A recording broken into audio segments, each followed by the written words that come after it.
Hello student, હું નિલેશ બાવળિયા શ્રી વાત્સલ્ય ક્લાસીસમાં આપનું હાર્દિક સ્વાગત કરું છું. આપણે જોઈ રહ્યા છીએ ધોરણ 10 પ્રકરણ નંબર 3 સ્વાધ્યાય છે 3.2 ની અંદર દાખલા નંબર 3 છે. એના પેટા 6 પ્રશ્નો આપ્યા છે. એમાં આપણે દાખલા નંબર આજે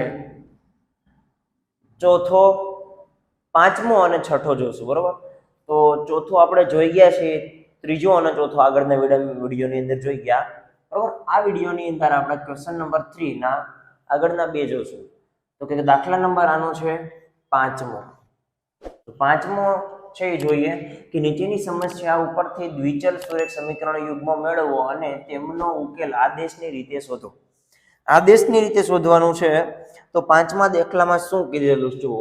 રકમ થોડીક મોટી છે એટલે હું અહીંયા વાંચી અને એની કન્ડિશન છે લખું છું. એક અપૂર્ણાંકના અંશ અને છેદનો છેદ બંનેમાં 2 ઉમેરતા તે 9/11 બને છે. આપણને કઈ સંખ્યા છે એ ખબર છે નહીં. અંશ અને છેદમાં 2 ઉમેરતા તે 9/11 બને છે. જો અપૂર્ણાંકના અંશ અને છેદમાં બંનેમાં 3 ઉમેરતા 5/6 બને તો તે અપૂર્ણાંક શોધો. આપણે અપૂર્ણાંક શોધવાનું છે, આપણને ખબર છે નહીં. તો સૌપ્રથમ આપણે x અને y ધારવા પડશે. છેદમાં x અને અંશની અંદર y છે એવી રીતના કોઈ પણ અંક ધારવો પડશે. તો જો શરૂઆત કરું છું કે ધારો કે અપૂર્ણાંકનો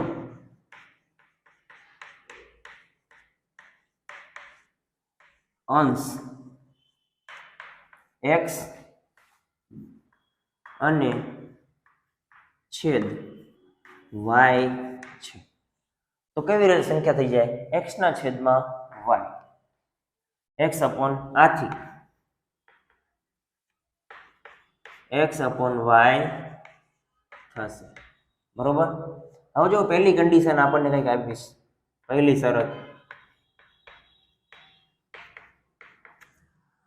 શરત આપણને એવી કંઈક આપી છે કે અંશ અને છેદ બંનેમાં 2 ઉમેરતા તે 9/11 બને છે. અને 2 ઉમેરવાના. તો સિમ્પલ વસ્તુ કે x + 2 અને y + 2 બરાબર કેટલા બને છે? 9/11 બને છે. તો જુઓ, સિમ્પલ વસ્તુ થઈ ગયું.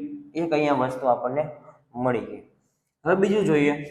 બીજી શરત આપણને એવી કંઈક આપી છે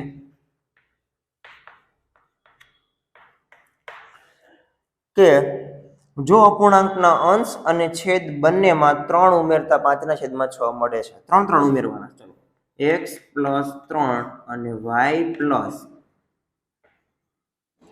3 બરાબર 5/6. તો અપૂર્ણાંક શોધો. તો અંશ અને છેદ શોધવાનો છે. અહીંયા આપણે ધારેલું છે, આપણને ખબર છે નહીં. તો જુઓ, આના ઉપરથી આપણે શું કરી શકીએ? જોજો ખાસ, અહીંયા y પ્લસ શું આપ્યું છે? 2 અને અહીંયા 9/11. ચોકડી ગુણાકાર કરી નાખો. આ 11 કોની સાથે ગુણાઈ જશે? આની સાથે. અને અહીંયા એની સાથે ગુણાઈ જશે. તો 11x + 2 બરાબર આ 9 એમના એમ રહેશે અને y + 2 અહીંયા ગુણાઈ જશે એટલે y + 2. પહેલા તો બે સમીકરણ છે એને વ્યવસ્થિત બનાવવા પડશે. તો અંદર ગુણાઈ જાય એટલે શું થઈ જવું જોઈએ? 11x + 11 × 2 = 22 બરાબર 9y + 9 × 2 = 18. હવે હું y ને આ બાજુ લઈ લઉં, 9y છે ને આ બાજુ લઈ લઉં એટલે શું થઈ જશે? 11x 9y આ બાજુ આવે તો -9y બરાબર 18.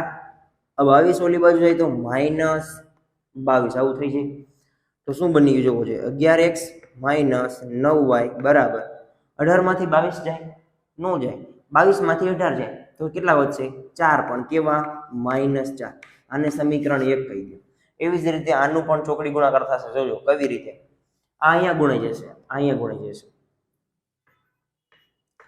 તો 6 × x + 3 બરાબર 5 × y + 3. ચોકડી ગુણાકાર કર્યું, બીજું કાંઈ નથી કર્યું. ધ્યાન રાખજો. અંદર ગુણી દો એટલે શું થઈ જાય? તો 6x + 6 × 3 = 18 બરાબર 5y પ્લસ 5 તેરી 15. હવે 5y ના બાજુ લઈ લો તો 6x માઇનસ 5y બરાબર 15. 18 બરાબર ને ઓલું બજાય એટલે માઇનસ. હવે શું બની ગયું તો 6x માઇનસ 5y. 18 માંથી 15 જાય તો -3. આને સમીકરણ 2 કહી દો. ચલો હજી તો આપણને સમીકરણ 1 અને 2 બંને મળ્યા છે.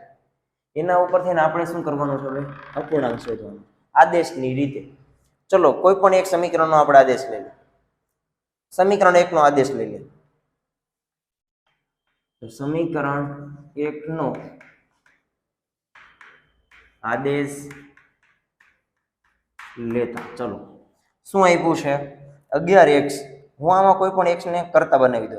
x ને કરતા બનાવો. ચલો તો x બરાબર આ -4 છે, આ -9 છે બરાબર ને ઓલું બધું તો કેવો થઈ જાય છે પ્લસ 9y. શું થઈ ગયું? 9y. -4 એમના એમ જ એ -4 છે તો મેં -4 જ લખ્યા છે, બીજું કઈ નથી કર્યું. આ 11x ની સાથે ગુણાકારમાં હતા એ ક્યાં જતા રહે? ભાગાકારની અંદર. તો આને કહી દો સમીકરણ 3 અને સમીકરણ 2 આ છે. x ની કિંમત મળી ગઈ આપણને. જો લોપ આદેશ લીધો એટલે આપણને શું મળી ગઈ? x ની કિંમત મળી ગઈ. હવે સમીકરણ 2 ની અંદર x ની જગ્યાએ x ની કિંમત મૂકી દે. તો સમીકરણ 2 માં સમીકરણ 3 મૂકતા સિમ્પલ વસ્તુ જોજો, અહીંયા ખાસ ધ્યાન રાખજો. 6x ની જગ્યાએ હું આખી વેલ્યુ મૂકું છું x ની. 6x અહીંયા આપ્યું છે તો x ની જગ્યાએ શું મૂકીશું? 9y માઇનસ 4 છેદમાં 11 માઇનસ 5y બરાબર કેટલા આવ્યા છે? -3. ચલો હવે સાદું રૂપ આપવાનું છે. ખાલી સિમ્પલ વસ્તુ સિમ્પલ રીતે સાદું રૂપ આપવાનું છે. આ 6 શું થશે? અંદર ગુણાય છે તો 6 9 54. 54y minus 6 24. આના છેદમાં 11 છે. મારે અહીંયા 11 લાવવા પડે, છેદમાં લસા લેવો પડે. લસા લીધા વગર આગળ વધી શકાય નહીં. તો સિમ્પલ વસ્તુ આને 11 વડે ગુણી દે ઉપર નીચે તો -11 55y આખાના છેદમાં 11 બરાબર -3. અહીંયા લસા લીધો છે. તમે કહેજો 55y કેમ આવ્યા? પણ 11 વડે મેં ગુણી દીધા, લસા લઈ લીધો, બંને છેદમાં 11 આવી ગયા. હવે 11 છે ક્યાં ગુણાઈ જશે? -3 સાથે. હવે હું અહીં ઉપર સાદું રૂપ આપતો જાઉં. ચલો 54y 55y એટલે -1y વધશે. ખાલી શું વધશે? -y બરાબર -3. આ 24 છે એ બરાબર ને ઓલી બાજુ જાય તો શું થઈ જાય છે? +24. બરોબર સમજાઈ ગયું? શું કર્યું મેં? કોઈ વસ્તુ કરી નથી. અહીં 54y હતા, 6 9 54y, 6 ચોક 24 એટલે પ્લસ માઇનસ -24. અને અહીંયા લસા લીધો 11 55y અને 11 અહીંયા ગુણી દીધા. બરોબર સોરી, અહીંયા 11 ગુણીશ એટલે કેટલા થઈ જશે? 11 તેરી ને 33. તો અહીંયા 33 આવશે -33. તો -y બરાબર આ -33 અને આ 24 મોટી સંખ્યા નિશાની આવશે તો આ માઇનસ આવશે. તો જોવો જોઈએ 33 માંથી 24 જાય તો કેટલા વધે? 33 માંથી 24 જાય તો કેટલા વધશે? તો 6 ને 3 8, 6 ને 3 9. તો અહીંયા કેટલા આવશે આપણે? 9. બંને બાજુથી y કેન્સલ થઈ ગયા, ઓર સોરી માઇનસ માઇનસ કેન્સલ થઈ ગયા એટલે y બરાબર 9. ચલો y મળી ગયા. y એટલે કે જેનો છેદ છે એ મળી ગયો. હવે શું કરવાનું? તો y ની કિંમત છે સમીકરણ 3 માં મૂકી દેવાની. લખી નાખીએ સમીકરણ 3 માં y બરાબર 9 મૂકતા તો ચલો તો x આપણને મળી જશે 9y માઇનસ 4. y ની જગ્યાએ આપણે કેટલા મૂકવાના? 9. ચલો આ 9 મૂકી દીધા છેદમાં 11. ચલો સાદું રૂપ આપીએ તો 9 81. તો x બરાબર 81 માઇનસ 4 ના છેદમાં 11. 81 માંથી 4 જાય એટલે કેટલા વધશે? 77. ના છેદમાં 11 સત્તા 77. તો x બરાબર આપણને કેટલા મળી ગયા? 7. ચલો x અને y બંને મળી ગયા છે. તો આમ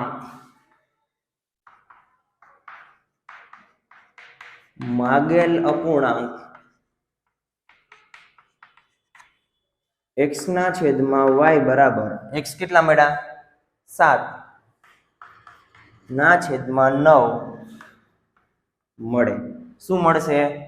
7 ના છેદમાં 9 અપૂર્ણાંક આપણને મળશે. કે આપણને અપૂર્ણાંક છે એ ધાર્યો હતો. તો કેટલો સિમ્પલ દાખલો હતો. સ્ટેપ બાય સ્ટેપ હાલ્યા જાય. જે તમને શરત આપી છે એને તમે સાદું રૂપ આપો એટલે તમને આદેશની રીત કરીને દાખલાનો જવાબ મળી જશે.